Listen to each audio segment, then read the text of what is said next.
Saludo con gusto al diputado Rubén Moreira, líder de la fracción del PRI en la Cámara de Diputados. Gracias por estar aquí. Bienvenido, Rubén. No, hombre, al contrario, muchas gracias por la oportunidad de dialogar con tu público y estoy a la orden. Está por terminar este miércoles el periodo ordinario de sesiones del Congreso, con muchos pendientes e iniciativas controvertidas y peligrosas. Te pregunto, ¿cómo cerrarán los trabajos legislativos? Bueno, tenemos 3 días intensos de trabajo. Estamos ahora en sesión aquí en la Cámara de las y los Diputados. Mañana tendremos otras 2 y el miércoles 2 más. Cerraremos con la instalación de la comisión permanente y se quedan en el tintero y con anuncio de periodo extraordinario varias iniciativas que envía el Ejecutivo y que resumo. Son las relacionadas con la seguridad pública. 2. Una más de personas desaparecidas para prevenir y para tratar de terminar con esta terrible tragedia. Y 3, esta de telecomunicaciones.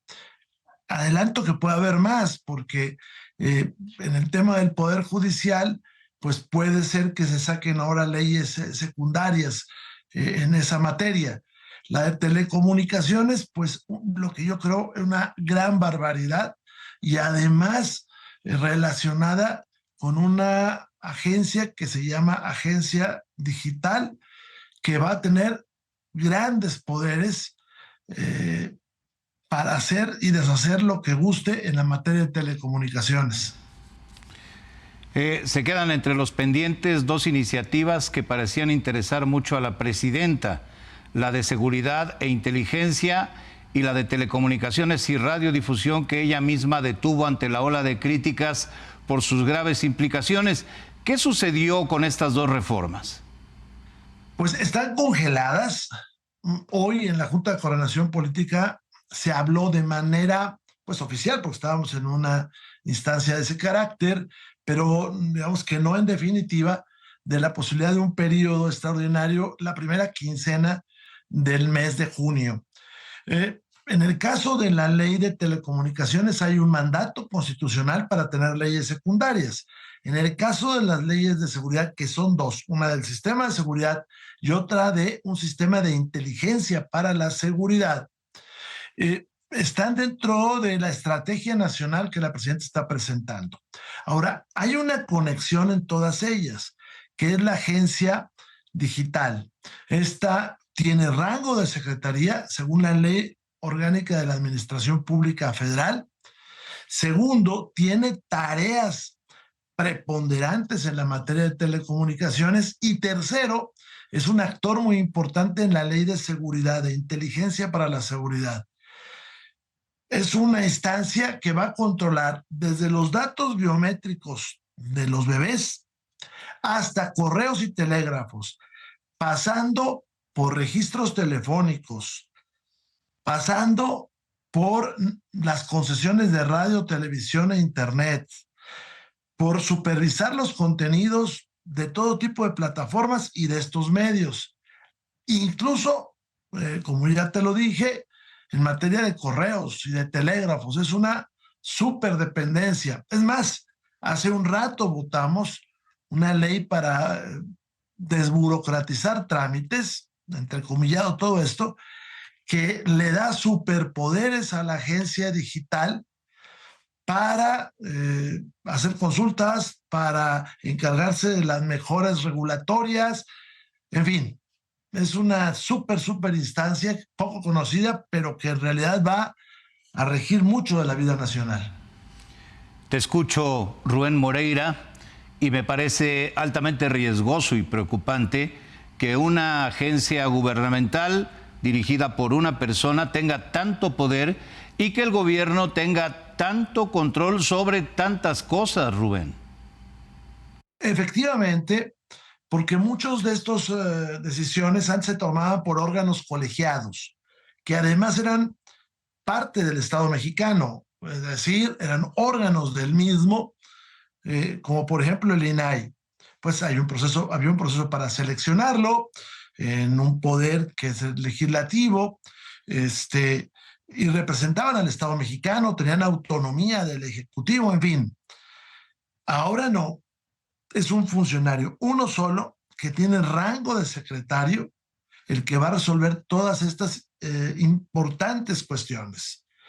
Eh, Va a conceder las concesiones de radio y televisión, las puede cancelar, las puede quitar.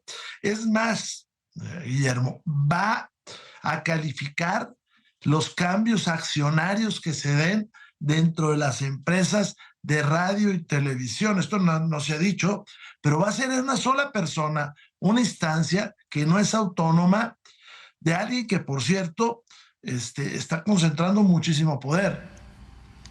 Diputado Rubén Moreira, permíteme detenerme un momento en la Ley de Telecomunicaciones y Radiodifusión por los efectos que tendría en la libertad de expresión y en el derecho a la información, dos derechos fundamentales.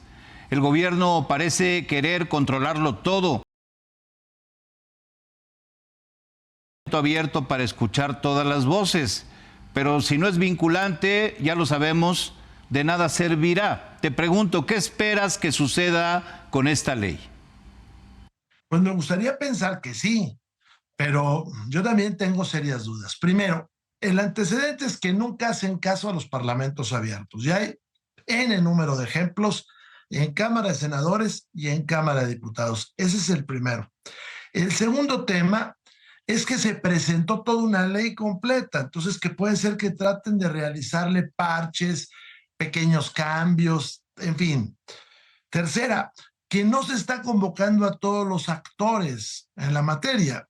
Hemos visto que hay un diálogo con las empresas de radio y televisión y tal vez, porque no es sabido, con las de Internet. Pero ¿qué pasa con las audiencias? ¿Qué pasa con la sociedad? ¿Qué pasa con ustedes, los profesionales de la comunicación, con las instituciones académicas que de esto se encargan, con las experiencias internacionales? Pues eso no se está planteando, ni se está viendo. Es una ley de cerca de 300 artículos más 26 transitorios que se presenta un día, el jueves, para que se vote en comisiones el viernes. 5 de la tarde, 12 del día siguiente ya estaba votada. ¿Quién leyó eso? Pues nadie. Se hace, digamos que un escándalo y entonces la presidenta llama a estas consultas, pero es la presidenta cuando ya se votó en comisiones en el Poder Legislativo y me refiero al Senado. Entonces, pues todo eso lo pongo sobre la mesa porque dudo que haya un arreglo satisfactorio.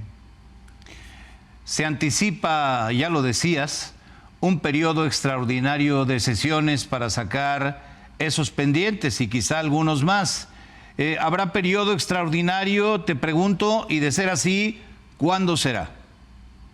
Mira, yo creo que periodo extraordinario sí vamos a tener, porque están también las leyes estas para evitar la desaparición de personas, porque estas de telecomunicaciones están en un mandato de la Constitución. Claro, es un término que se puso Morena a sí mismo, porque ellos, pues es una larga historia que ya conocemos cómo se quedaron con las mayorías en Cámara de Senadores y Diputados.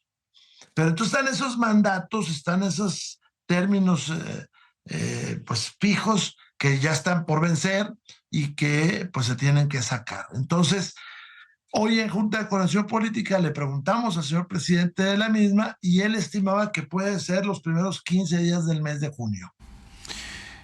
Permíteme cambiar un poco de tema, aunque en realidad se trata más o menos de lo mismo, el futuro de la democracia mexicana y nuestra posible aproximación al autoritarismo.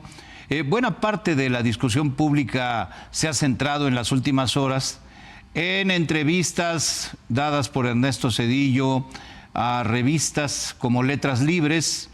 Ernesto Zedillo, expresidente de México, declara en pocas palabras la muerte de la democracia y el inicio de la tiranía. ¿Qué opinas de lo dicho por Zedillo y de la reacción que hubo de la presidenta de la República? Yo creo que es muy sano que un expresidente, una figura política, se manifieste en una nación que aspiramos a que sea plural. El tema es que él nos está anunciando lo que muchos pensamos, el fin de la democracia mexicana. Zedillo tiene varias características que avalan sus dichos. La primera, no gustó mucho a los priistas aquello de la sana distancia, pero él tomó distancia del partido. Lo segundo es que él no hizo nada por impedir el triunfo del presidente Vicente Fox. Lo tercero es que él se retira a la vida privada y vive de su trabajo. Es un hombre que a mí me consta que vive en una modestia producto de su sueldo. Cerraría fue un gran estudiante, participó en el movimiento del 68, fue reprimido en aquel entonces, fue un buen secretario de Estado. Hoy nos dice, pues lo que tú has mencionado, soy de los que piensa que tiene razón, porque pues por varias vertientes se está destruyendo la democracia en este país. Veamos lo que va a suceder con la famosa elección de juzgadores, que pues es un fraude, ¿no? Pues con esto nos quedamos. Diputado Rubén Moreira, líder de la fracción del PRI en la Cámara de Diputados, gracias por estar con nosotros. Muchas gracias, Guillermo, a ti y a todo tu auditorio.